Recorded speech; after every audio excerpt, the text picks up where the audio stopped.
that for some soccer?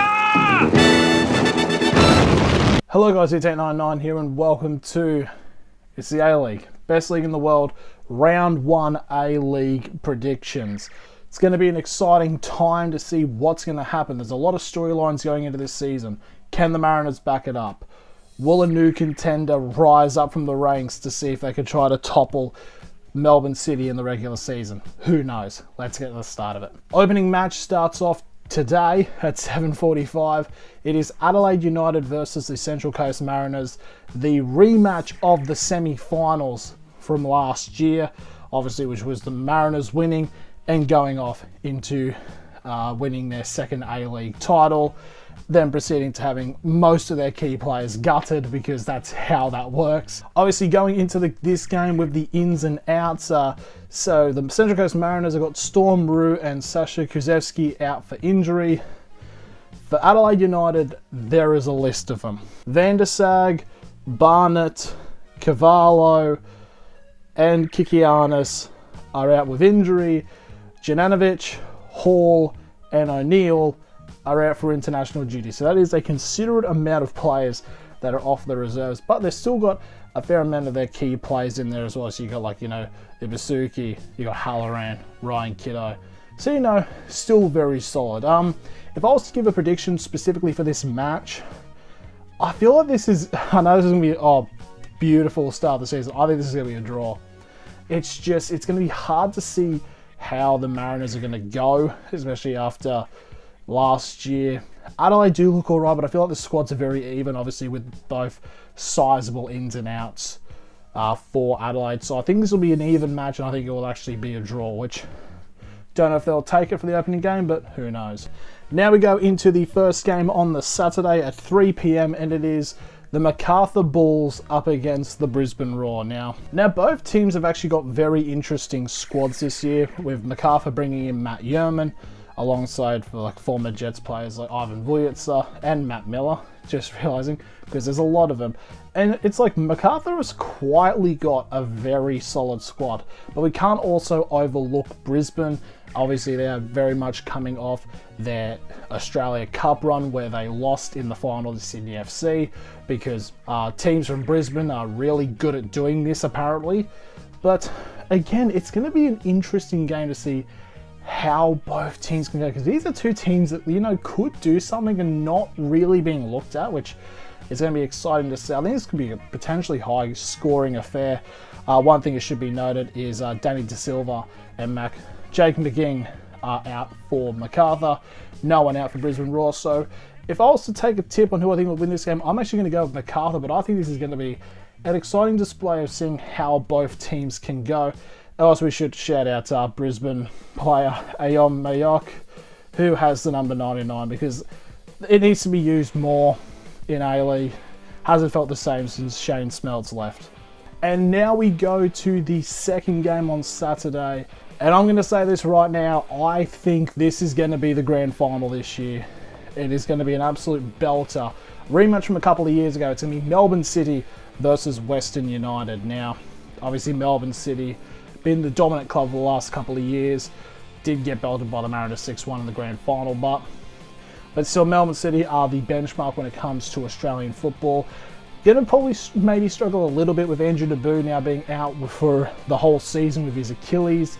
But Western United, I think they have done really well in terms of recruitment, because they've basically just seen because they're part owners of the Jets, they're like, oh, yoink, because they've got Angus Thurgate, and they've also brought back Daniel Pena to the A-League, which is great, but if he was just at the Jets, it'd be a lot better. But I think the Western United have built themselves a fantastic squad. And again, this is going to be a very even game. I reckon this is going to be a game that goes to another draw.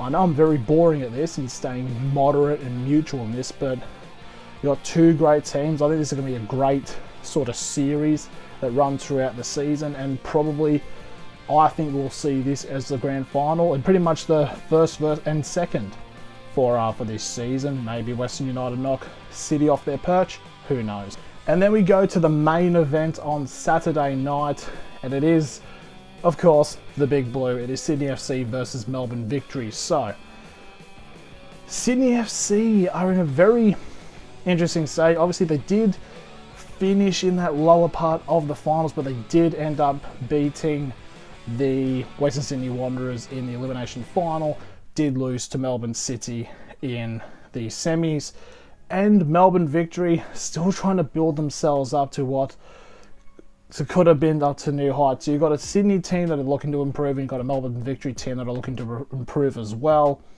In terms of players out, Jake Rodwell is out and Joel King are out for Sydney. Currently, no one is out for Melbourne Victory. Obviously, Daniel Arzani and Bruno Fornaroli, two huge players for Melbourne Victory. It is going to be exciting to see them run around there. And I might be going, this might be very much against the grain here, but I think Melbourne Victory will get the win in this Big Blue. Maybe controversial, but I just think they need to come out and answer strong. Also, Chris Okonomidis as well, who's always all right. Haven't got a Dharma Traore. What are you going to do with that? What are you going to do with that?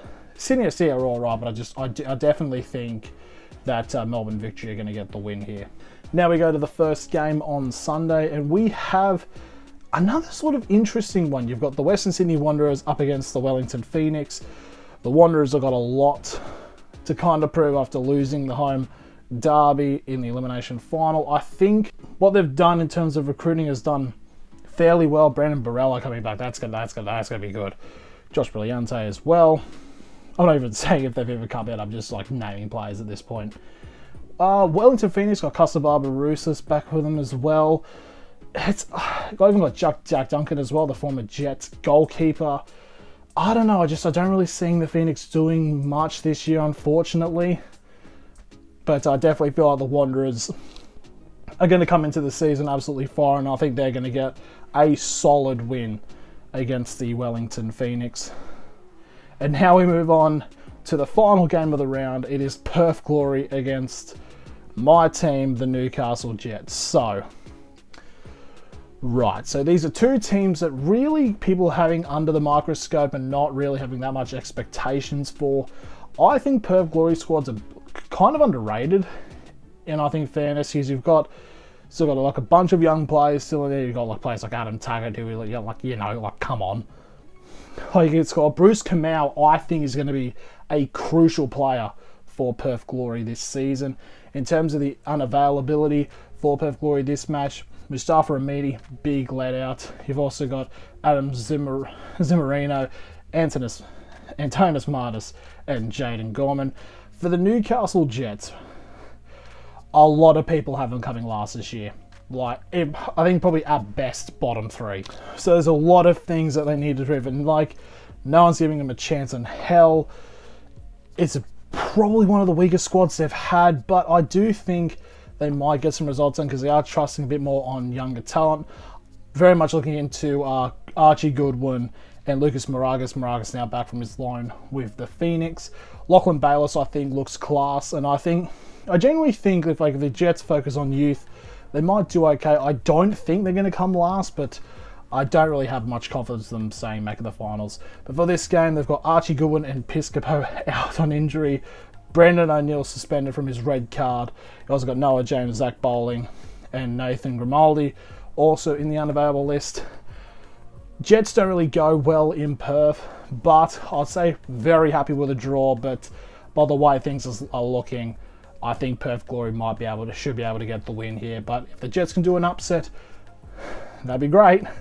Anyways, that's going to be my predictions for round one of the A-League season. Let me guys know, who do you have for this round? Let me know in the comments below. And also tell me who you think is going to win it all this year and who's going to come last, because those are also very interesting as well. Thank you all very much for watching, and I'll see you all later.